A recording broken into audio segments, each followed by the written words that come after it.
Hey everybody, welcome to Rhonda Lee Jones Lab. I am Rhonda Lee Jones. Welcome to my channel. Uh, in case you haven't been before, my channel is for other comedic newbies like me. I've been doing it for less than a year, and I've decided to take everybody on my journey with me and kind of share tips and tricks as I. So it's super relevant, and I'm super excited as it happens. So that's actually what the channel is about. Welcome. Talking about recently, and I want to make sure you see the gray here, but there's a specific reason I'm wearing in honor of someone. And I'll tell you about that in a little bit. But I've been working on my comedic persona. And I have that I've taken a couple weeks off of open mic. I've been going and going and going for months every week to open mics, and so I've taken a couple of weeks off to try a new approach with a new set that hopes back to when they come to see you. So I decided that mine was, I don't know, a ditzy Southern storyteller telling about my fun misadventures. And so this new set, I just wanted to, I don't know how much time I'm going to spend with you today because I just really want to tell you about what I'm doing with the set and how I'm preparing it and why I'm taking the time off to do it. I've been going in and largely winging it. I would prepare material, but I would get out there right away and do it. And I think that's helpful, especially during certain phases of your comedic experience. But what I need to do now is memorize a little bit more. I think I'm going to try that because I really want to have certain points be made in the set that leads people to kind of knowing who I am up there. So my new set is, I don't really say the titles of the set, but in my head, it's called Swamp Bacon because it's the story of how I went to the swamp. Don't ask me what I was doing in the swamp because that's A, it's not my thing, but B, it kind of is my thing because I will go and I go and do things just to have the experience. And then I wind up in situations like like almost peeing on an alligator nest, apparently, is what happened. And I came close. It feels like I came close to being eaten twice that day because I did that. It snorted at me. There's a story there. It's crazy. It's nuts. And it's a really good story because I can feel it now. It's like I have emotions about it. And that's one thing that you really want to get into in your comedy is tell the things that you have emotions about. If you're a high energy, very emotional storyteller like I am, then you definitely want to go for the things that make you feel that will get you there, because whatever you're feeling, the audience is going to follow right along. So if you're anxious, kind of control that. Don't let them become too anxious or they won't trust you. But you can use a little bit of that anxiety to kind of get them laughing because they're scared of the same things you are probably. And you create that tension with that feeling, and then you dispel it. You give them that release that they came there to get. They want to laugh, they want to let go of their tensions, and so you build the tension and then you let them release it. And so you have to be feeling the same things though when you're up there. You have to kind of work your emotions a little bit, get out those acting chops about the alligators. It's just such a stupid situation. And then after I come out of the grass, and I'm not running the set right now, guys. If this isn't funny, that's fine. I'm just letting you know so I can tell you how I'm prepping this set. And the thing that happened after that is I saw some eyes in the water, and they were coming at me, and they were looking right at me. And it took a second for me to see them because the swamp had started. So I'm telling it, swamp bacon. Swamp bacon is me. So that's where I'm going with that. But so I'm having to get into what way. And so it kind of mutates, I've noticed, as I go along. And then what I did was I timed myself doing a fast read of it. I'm reading it. I'm reading it quickly, and I'm timing that. And actually, deliver a set. It's about twice as it takes twice as long as a fast read does. So I just do a fast read and multiply by 2, and that's my time cutting it. I'm reading it, cutting it, and as I'm doing this, I'm also memorizing the story. I'm not trying to. There's a little balance between memorizing it. You know, they'll just pop out sort of automatically. So I'm not trying for an exact rendition of what I'm doing in my room. I don't want it necessarily word for word for word for word, but I do want those concepts, and um, I do want certain lines in my head so that I can pull them out exactly, just certain lines, and the rest of it, I just want the details to be in there somewhere, so that on the nights when I need those particular details, they'll be there. So what I'm doing is, along with cutting the lines, so I can get it down to 5 minutes, and I've gotten it down to 5 minutes. I have a specific way that I'm rehearsing it, and the thing I'm doing different is I wasn't rehearsing. I wasn't, I was.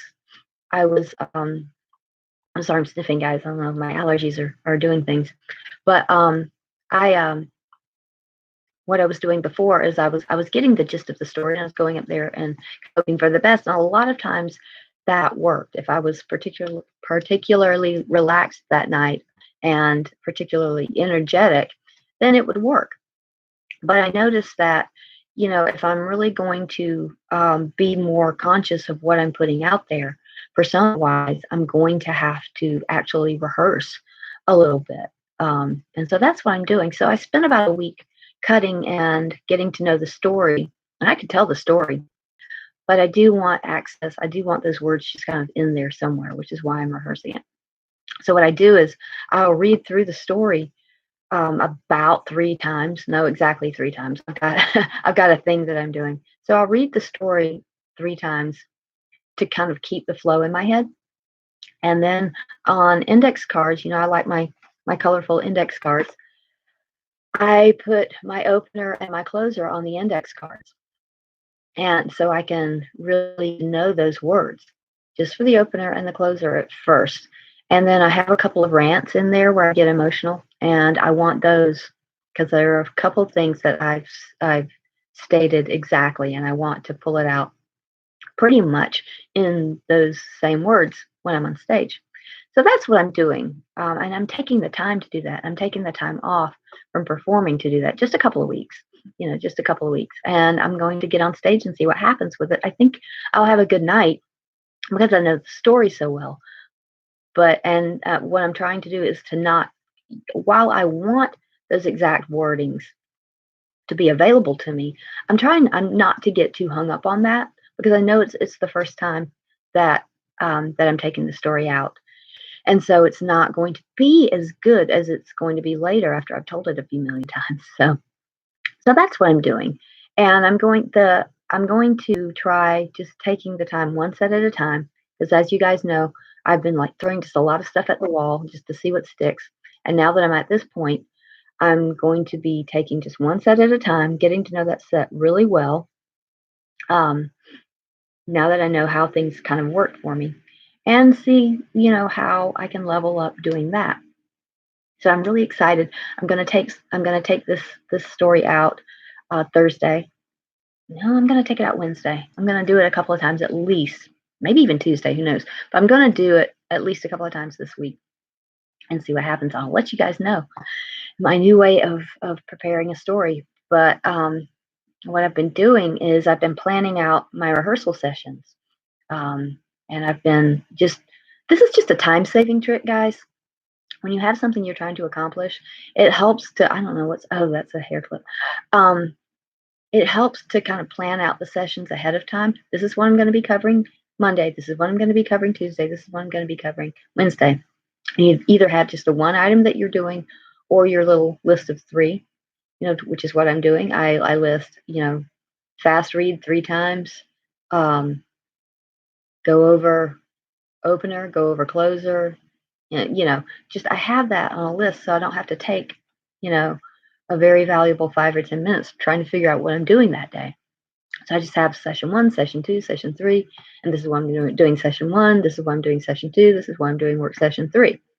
it's great. It frees up so much time just to take it frees up so much headspace just to take that little bit of time one day just to plan your sessions.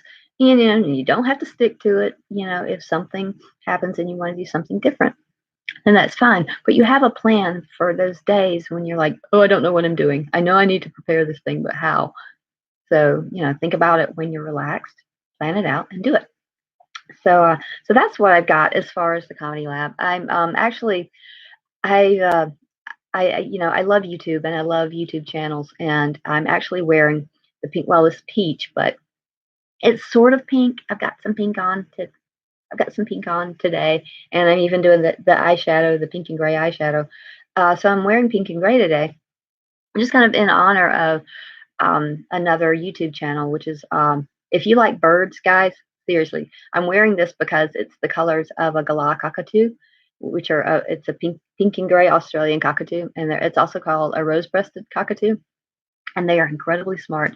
And one day I was Googling for funny birds, and I ran across Marlene McCohen's um, YouTube channel about her birds. So if you like birds and you want to learn about birds and just see people interact with birds, she has she rescues birds, and so that's where she gets her birds. She's got a lot of them, and you get to see how intelligent these guys are and how much they enjoy playing. So if you're thinking about getting a bird, look at this to see what you will be getting into and kind of make that decision intelligently. So I've become obsessed with birds because of this channel, and I really love Vinny the yeah. Check out her and check out Vinny the galah cockatoo because he is a trip. I think his intelligence level is that of a 5-year-old human child. So there are actual conversations that go on. And she puts subtitles up there, which is really fun. And I'm telling you this on my comedy channel because it's freaking funny. And she is also a fellow performer. So every now and then I like to give a shout out to people who have influenced me in some positive way. So um, Marlene, if you ever see this, thank you so much for that channel. It's awesome. And check it out if you guys like birds. So that's all I have for you today. Don't forget to subscribe, hit subscribe, tell your friends, like my videos, do all those good things, and set your notifications so that you know when I have another one of these out. It's Saturday mornings at this point, but I'm doing it earlier this morning just because I was prepared earlier. Just go figure. So yeah, really set those notifications so that you'll know if you enjoy these videos when I've got it coming out. So thank you guys. Love you. Thanks for showing up, and show up for yourself too. Do your comedy, do your creative stuff. Really show up in your life. Bye guys.